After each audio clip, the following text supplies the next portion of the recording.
So I was babysitting for Emily, and Stacey was going out with Craig that night to dinner, and he was going to come out on the train and meet her, and she was going to pick him up, and he was going to go back into the city. So I didn't expect to meet him that night. So Stacey left me with Emily, and she said I wanted to eat dinner, take a bath, and read a story, brush your teeth, go to sleep. I said no problem. So Stacey left, and then we had ice cream sundaes, and we sang the Wiggles, and we jumped on the bed. And like 3 hours later, the phone rang, and Stacey said, "Hi, I'm on my way home." And I said, "What?" And she said, "Yeah." And she said, "And Craig's with me, and he wants to come to meet you." And I said, "What?" I said, "I'm not ready to meet Craig. My hair's sticking up in the air, and I'm in my pajamas, and I have no makeup, and I have to have my nails done." I said, "I can't meet Craig." So she said, "Well, we'll be there in a couple of minutes." So I said, "Emily, hurry up. Let's go in bed, and we'll pretend that we're in bed and we're reading this story. Hurry up." So we got into bed, and I decided I'm not going to meet Craig. I'm just going to pretend I'm sleeping. So while we were there reading the story, Stacey walked in. The next thing I know, Craig comes crashing through the bedroom door, jumps on the bed. This was the first time that I met him. Jumps on the bed and starts snuggling with Emily, and I'm snuggling with Emily on the other side. We're reading the story. And I said, Emily said, "Hi, Craigie," and he said, "Hi." She, "Grandma, this is Craigie." I said, "Oh, hi, Craig." He said, "Hi, Sue." I said, "Nice to meet you."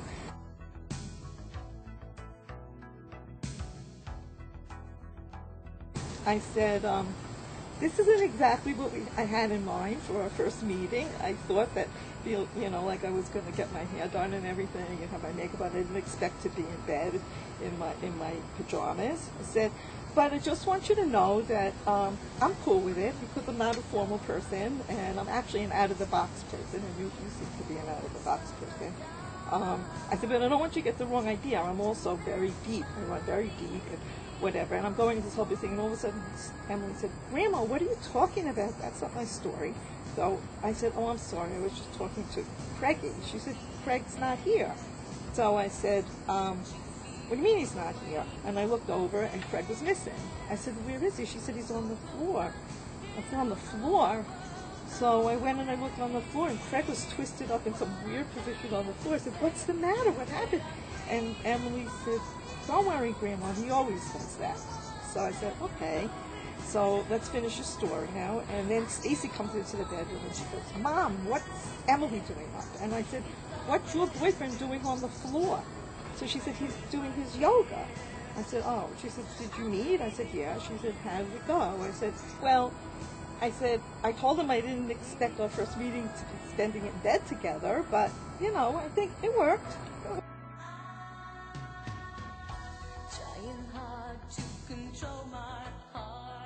If I could change one thing about Stacey, it would be for her to, she's a bit like Monica on Friends, where she can't sleep if her house is not totally immaculately clean.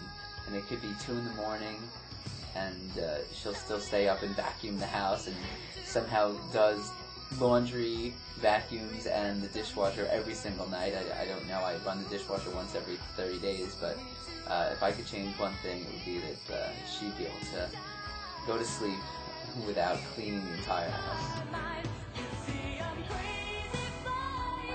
I intend to keep her happy exactly the way I've done now, which is...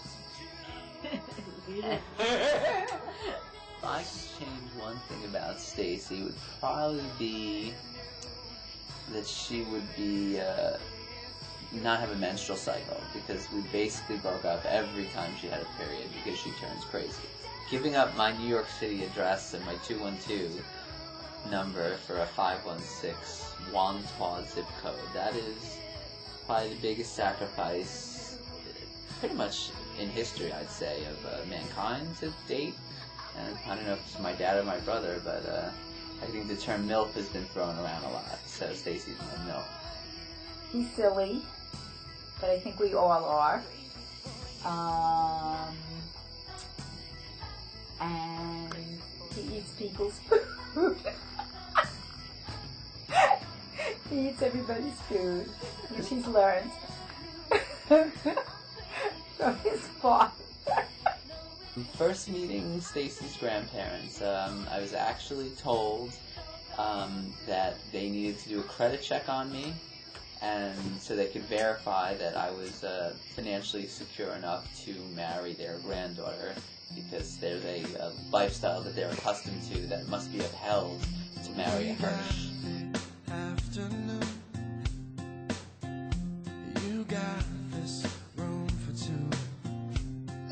If I'm in my moods, I'm in my moods, and really the only one who's going to get me out of those moods is me, myself, so you should just let me be, and when I'm done with my mood, I'll be back to my regular self. Keep me happy, our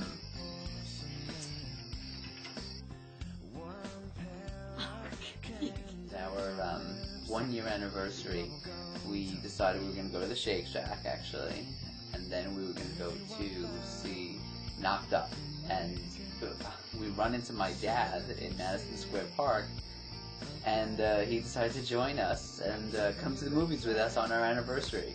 So there we are on our anniversary date, sitting in the movies with my dad, and we saw Knocked Up with my dad, and that led to the birth of the schmo language that we use all the time to talk when we don't want Emily to know what we're talking about. Something about the way the hair falls in your face. I love the shape you take. 20 years from now, hopefully all our children will be in college at that point, and we'll both be semi-retired, and we'll have sold our suburban house and be living in Manhattan and the Berkshires, splitting our time, and still schmoopying. In coming up with a proposal, I wanted to do something that was sort of a culmination of our favorite things, and I think the Shake Shack was our second or third date, and it's our favorite place, and we go back pretty much every weekend that we can. So, and Flirt is probably the second favorite thing, which is the frozen yogurt place. So we got engaged at the Shake Shack, and we then had Flirt for dessert, and then we had massages, and then we ate dinner at Tabla, which is where we went for our first anniversary. So this way I had some fun stuff and some serious stuff, because that's how we are, kind of. Look so good it hurts sometimes.